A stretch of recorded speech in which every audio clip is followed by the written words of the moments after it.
The spectre of another terrorist atrocity has stalked Britain since the 7/7 attacks in 2005. These men tried to do it again, but on an even bigger scale. Irfan Nasir was the ringleader, Irfan Khalid his deputy. Together with 9 others, they planned to detonate up to 8 rucksack bombs, each containing up to 10 kilos of homemade explosives. Well, these are a group of committed, passionate extremists with a real intention of causing as many deaths and maiming as many people as possible. There's no doubt that not only had they got that intention, but they'd also crucially got the capacity, the technical know-how and the ability to carry out those intentions. And this was their HQ, a suburban bomb factory at a house in Britain's second city, Birmingham.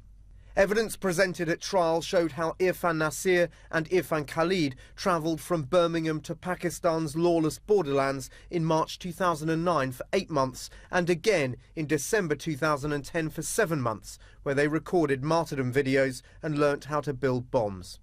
By 2009, Al-Qaeda training camps like this had been destroyed by drone attacks. Instead, the men trained behind closed doors in Miram Shah in Waziristan.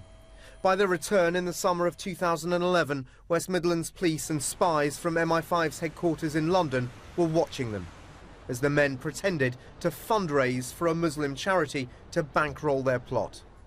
But then the plot started to unravel when 26-year-old law graduate Rahin Ahmed haplessly gambled with the cash on a currency trading website. He lost a quarter of the money. The men's phone calls were intercepted, their homes were bugged. So was their car. The men joked it didn't matter the vehicle's paperwork wasn't in order because they'd be dead soon. The men were going to use sports injury packs like this to build a homemade bomb.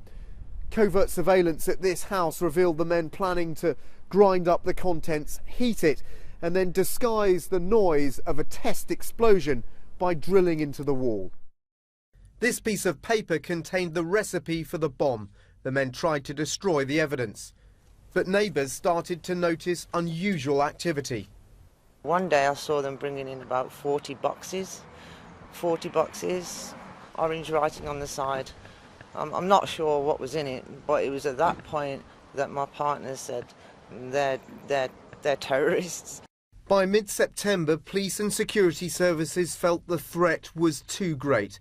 The men were experimenting with chemicals to make a homemade bomb. The vehicle about to be stopped in Ladypool Road. Just before midnight on September the 18th, they followed this car with Ashiq Ali, Irfan Khalid and Irfan Nasir inside. They stopped them on Ladypool Road. After months of watching and listening, the plot had finally been disrupted. Irfan Khalid described their plans as another 9/11, a date the men celebrated. A security source says they were just weeks or days from building a bomb. The target of the plot was never known, but surveillance teams heard the men talking about crowded places. If all 8 rucksack bombs had gone off somewhere like this, the results would have been devastating. Dan Rivers, CNN, Birmingham.